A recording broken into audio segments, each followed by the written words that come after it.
ফরিদউদ্দিন লিখেছেন, কোরবানি করার ইচ্ছা টাকা জমা করেছিলাম, কিন্তু জরুরি একটা প্রয়োজনে ওই টাকাটা খরচ করে ফেলেছি। এখন কোরবানি দেওয়ার মতো টাকা আর আমার হাতে নেই, এতে কি আমার গুনাহ হবে?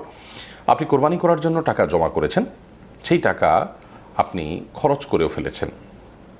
কোরবানি করার মতো যদি আপনার কাছে কোনো টাকাই না থাকে, তাহলে সেক্ষেত্রে তো আপনার পুরো কোরবানি আবশ্যক হয়নি, যার কারণে আপনার এর জন্য আল্লাহ তাআলার কাছে কোনো পাকড়াও হবে না।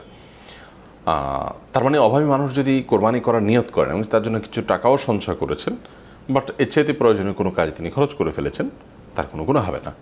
কিন্তু যদি আপনার কোরবানি আপনার উপর আবশ্যক হয়, এরকম মানুষ হন, অর্থাৎ আপনার হয়তো ক্যাশ টাকা নেই, ব্যাংকে আছে অথবা অন্য কারোর কাছে আছে, রাখা আছে, বা আপনার কোরবানি যে কোনোভাবে করার মতো স্কোপ আপনার কাছে আছে, তো হয়তো ক্যাশ টাকা আপনার কাছে নেই এই মুহূর্তে। ধরুন আপনার কাছে ছাগল আছে, পশু আছে, এবং আপনি কোরবানি করার মতো সম্পদ, সেটা সোনা গয়না ইত্যাদি যে কোনো রূপে বা আকারেই আছে, তাহলে সেক্ষেত্রে আপনার পুরো কোরবানি তো বর্তায়। আপনি আগে থেকে কোরবানির টাকা জমিয়েছেন, সে টাকা করেন না, তাহলে অন্য কোনো থেকে করবেন।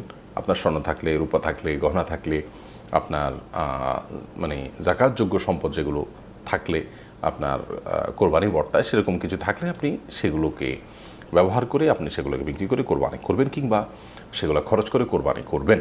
আর যদি এমন হয় যে এরকম কিছু নেই, আসলে আপনি কোরবানির জন্য শুধু টাকা জমিয়েছেন, এখন কোরবানি করার মতো টাকা আর নেই, সেটা খরচ করে ফেলেছেন, তাহলে এখন আপনার উপর কোরবানি আবশ্যক হবে না এবং আপনার জন্য গুনাহ হবে না।